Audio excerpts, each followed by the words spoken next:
Leitura e comentários do Esaú e Jacó, de Machado de Assis. Nós estamos no capítulo de número 51. O nome do capítulo é Aqui Presente. Perto das 9 horas, ou logo depois, chegou Pedro com o casal Batista e Flora. Vimos trazer o seu menino, disse Batista à Natividade. Obrigado, doutor, acudiu Santos, mas ele já não está em idade de se perder por essas ruas. E, se perder, acha-se logo, acrescentou sorrindo. Natividade não gostou da graça, tratando-se do filho e ao pé dela. Não sei se ficou claro para você, mas há um dito picante aqui, né? Olha, se meu filho se perde por essas ruas, o que que você encontra nas ruas à noite, principalmente naquele tempo? Eu imagino que hoje em dia as coisas devem estar mais restritas aos lugares, com poucas na rua. Você encontra mulheres de vida fácil, digamos assim, né? Ou eh, coisas não tão extremas, né? Teria aqueles tipos de teatros, né, com dançarinas, né? Ou qualquer coisa assim. Então essa é a referência aqui, né? Por isso que Natividade não gostou, né? Falar sobre o filho deste modo e na frente dela como mãe, né? Natividade não gostou da graça, tratando-se do filho e ao pé dela. Era talvez excesso de pudor. Há muito excesso neste sentido, e o acertado é perdoá-lo. Há também excessos contrários, condescendências fáceis. Pessoas que entram com prazer na troca de alusões picantes. Também se devem perdoar. Em suma, o perdão chega ao céu. Perdoai-vos uns aos outros, é a lei do evangelho. Eu não sei se você teve essa mesma impressão, mas nós temos essa impressão assim que parece que o narrador bom, ele perde o rumo da coisa aqui, né? E não é nem aquele tipo de digressão que a gente vê muito frequentemente, né? Mas lembre-se, quem está falando isso é o conselheiro Aires. E lembre-se que isso daqui está caracterizando a personalidade do conselheiro Aires. Qual que é a personalidade dele? A personalidade dele é a personalidade de um diplomata, é sempre conciliador. Ele não vai comprar briga, ele não vai começar a, a, a achar razões para acusar ou discutir. Se entende isso, se entende aquilo. Mais ou menos exatamente o oposto, mais ou menos exatamente é boa. Mas mais ou menos o oposto do que se acontece aqui, né? Na internet, aqui no YouTube, por exemplo. O cara fala alguma coisa e aí se pega aquele ponto específico para comprar uma briga. Tudo se é briga, né? Hoje mesmo eu estava escutando ah, aquela belíssima canção do Cartola. Puxa vida, qual que é o nome? Que ele fez para a filha dele, quando a filha dele se tornou prostituta. É uma canção tristíssima e belíssima, né? Bom, se você ficou curioso e não conseguir encontrar, é a mais famosa do Cartola. Esqueci agora. Aí você me pede, eu coloco aí me pede nos comentários que eu acho pra você. Mas esse não é o ponto. O ponto é que, bom, é uma canção belíssima. Quais são os primeiros comentários? Os comentários que tem mais like aqui. É incrível ver como o pessoal de hoje em dia decaiu no gosto. E aí atacando, né? Um cartola desse, mas as pessoas hoje em dia são todas estúpidas, etc, etc.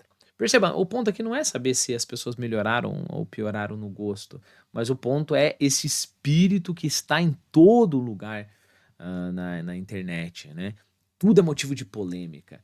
E, repare, tudo é motivo para que você, de alguma forma, se sinta um pouco melhor. Se eu estou escutando uma música do Cartola e é uma música belíssima, eu posso só calar minha boca e escutar a música do Cartola e apreciá-lo. Nesse caso, toda admiração vai para o Cartola, correto? Se eu, além disso, coloco um comentário, eu tenho 17 anos e mesmo assim gosto de Cartola, do contrário dos meus amigos que gostam de Bruno e Marrone, sei lá o que as pessoas escutam hoje. Se você coloca esse comentário lá, não é só o Cartola que é bom, né? Eu sou bom também. Então, compensa para o capital pessoal, né, o capital de autoestima, compensa atacar, né? Repare, eu sei que eu estou sendo digressivo, mas olha como o conselheiro Aires é o oposto disso, né? Bom, se alguém taxar o conselheiro Aires de ignorante, ele nunca vai ser o cara que vai ficar defendendo a sua própria honra.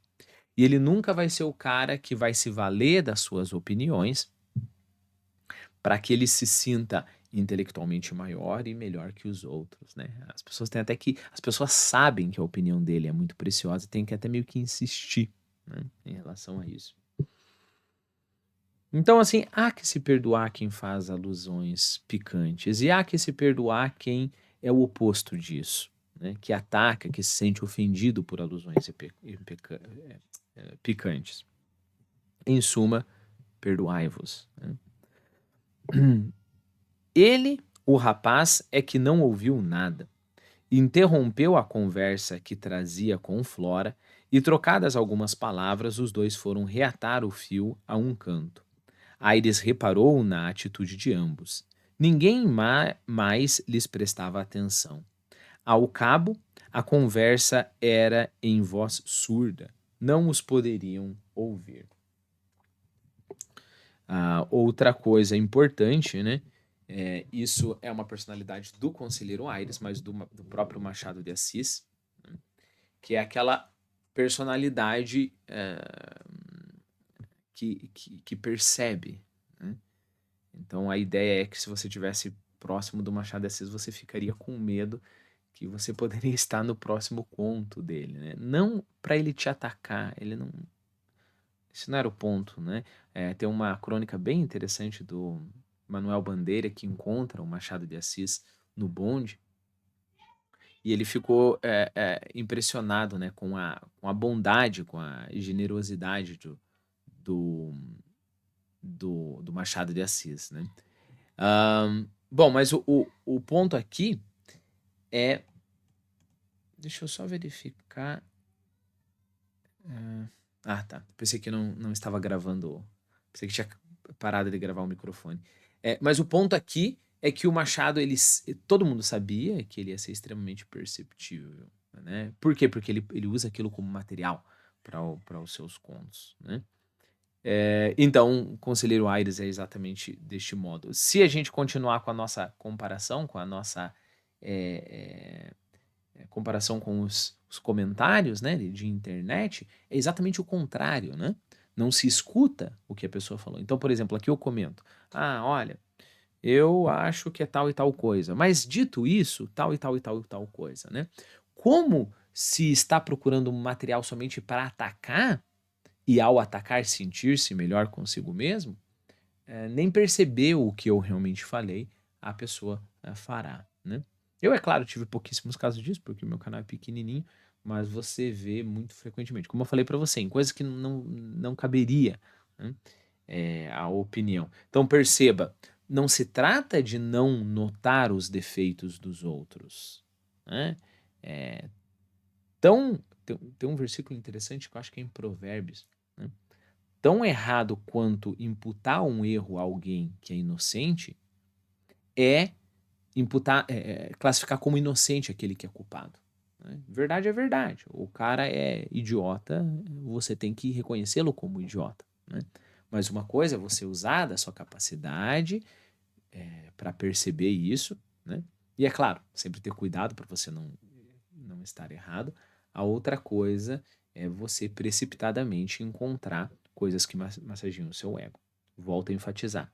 Aires não faz isso. Machado não fazia isso. Ao cabo, a conversa era em voz surda. Não os poderiam ouvir. Ela escutava, ele falava, depois era o contrário. Ela é que falava e ele é que ouvia. Tão absortos que pareciam não atender a ninguém, mas atendiam. Possuíam o sexto sentido dos conspiradores e dos namorados. Que conversassem de amores é possível, mas que conspiravam é certo. Quanto à matéria da conspiração, podereis sabê-las depois, poderei sabê-la depois, brevemente, daqui a um capítulo. O próprio Aires não descobriu nada, por mais que quisesse fartar os olhos naquele diálogo de mistérios. Aires, assim como Machado, é extremamente curioso. Persuadiu-se que não era grave, porque eles sorriam com frequência, mas podia ser íntimo, escondido, pessoal e acaso estranho. Supõe um fio de anedotas ou uma história comprida, coisa alheia. Ainda assim podia ser dele somente, porque há estados da alma em que a matéria da narração é nada. O gosto de a fazer e de a ouvir é que é tudo. Também podia ser isso. Essa última parte aqui, né? Então, o Aires está nas suas conjecturas ali, né? Não, pode ser isso, pode ser aquilo. Repare outra diferença essencial. O Aires ama conhecer, né? Nesse caso, conhecer a alma humana, né? E ele está pouco se lixando se as pessoas sabem que ele conhece a alma humana. Por quê? Porque o interesse dele é nessa própria exploração, né? Agora, persuadiu-se que não era grave. Então ele estava tentando, bom, eles podem estar conversando ali sobre alguma coisa séria, né? Mas parece que não, porque eles estão rindo. Mas pode ser uma coisa muito pessoal, né? Sei lá, algum plano, um se declarando ao outro, etc, etc. Mas pode até ser que eles estejam contando uma anedota qualquer, estejam falando sobre determinado padeiro que, sei lá, diminuiu o peso do pão e causou uma confusão, e a mulher dele, etc. Fazer uma fofoquinha qualquer. Só que mesmo assim, o Aires entende que isso não quer dizer que não quer dizer que seja uma conversa pública. Não elimina a possibilidade de que seja uma conversa privada, porque este temazinho qualquer, ele pode ser mero pretexto pelo prazer de ouvir e falar. E perceba, você não precisa estar apaixonado para pensar nisso, né? A informação ser secundária. Provavelmente você já teve essa experiência, eu tenho essa experiência muito frequentemente, que uma pessoa vai contar uma piada para você, ou vai contar um caso da vida dela, e você já ouviu, você sabe exatamente o que essa pessoa vai falar. E você escuta com claro, se você gosta da pessoa, né? Você escuta com prazer isso, né? Você escuta com prazer e a pessoa conta com prazer. E frequentemente os dois sabem que aquilo já foi contado. Um exemplo muito interessante é a minha filha. Minha filha agora ela tem 14 anos e frequentemente ela pergunta para minha esposa: "Ah, como é que vocês se encontraram mesmo?", né? Eu e minha esposa temos uma história bem interessante que o nosso primeiro beijo foi na frente de um cemitério às 3 horas, 2, 3 horas da manhã. E é claro que a minha filha sabe todos os detalhes dessa história, mas mesmo assim, ela pergunta novamente. E a minha esposa conta novamente. Por quê? Pelo prazer da narração. Há uma cumplicidade na narração e no escutar essa narração. Então, volto a ler o que a gente leu, né? Supõe um fio de anedotas ou uma história comprida, coisa alheia, ou seja, coisa que não seja pessoal dos dois. Ainda assim, podia ser dele somente, por mais que não fosse pessoal, podia ser dele somente, porque há estados da alma em que a matéria da narração é nada, o tema é nada. O gosto de a fazer e de a ouvir é que é tudo. Também podia ser isso. Só mais uma observação. É claro que você pode ter dois tipos de gosto: o gosto por escutar e ficar próximo, e o gosto pela própria história em si, né? Então, talvez o exemplo da minha filha não seja perfeito, porque ela, além do gosto de escutar a mãe dela e de estar nessa conversa em família, ela tem o gosto pela história em si, né? Mas talvez um exemplo que chegue mais próximo a isso daqui ainda, imagine um colega teu que conta uma piada sem graça alguma.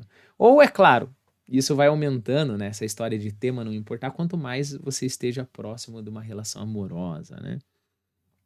Eu lembro que quando eu era menino moleque, 16 anos, sei lá, ah, eu uma coisa que eu gostava muito era sair. Tinha 15 anos, agora eu lembrei.